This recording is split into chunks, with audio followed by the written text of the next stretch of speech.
CBSE 10ാം class ഫലം പ്രഖ്യാപിച്ചു. 93.60% വിജയശതമാനം. കഴിഞ്ഞ വർഷത്തേക്കാൾ വിജയശതമാനം കൂടി. മേഖലകളിൽ മുന്നിൽ തിരുവനന്തപുരമാണ്. 99.75% വിജയം. വിജയവാഡ, ചെന്നൈ എന്നീ മേഖലകളാണ് തൊട്ടുപിന്നിൽ. തൗഫീഖ് അസ്ലം ചേരുന്നു. തൗഫീഖ്, എങ്ങനെയാണ് CBSE ഫലം വരുന്നത്?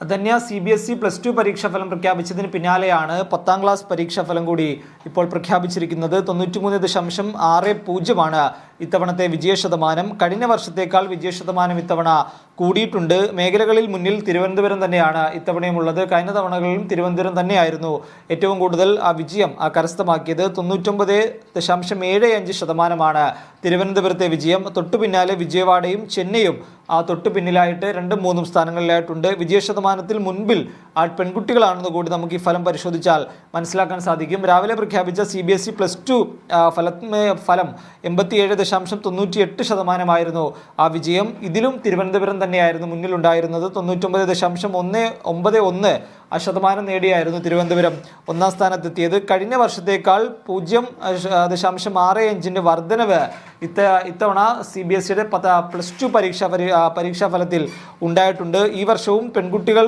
ആൺകുട്ടികളെക്കാൾ മുന്നിൽ എത്തിയതായിട്ടും ഈ ഫലം പരിശോധിച്ചാൽ മനസ്സിലാക്കും. പെൺകുട്ടികളുടെ വിജയശതമാനം 91.52%, ആൺകുട്ടികളുടെ വിജയശതമാനം 85.12% കേരളം ഉൾപ്പെടുന്ന തിരുവനന്തപുരം മേഖല 99.91% വിജയം നേടിയാണ് രാജ്യത്ത് ഇപ്പോൾ ഒന്നാമതെത്തിയിരിക്കുന്നത്. ശരി തൗഫീഖ്.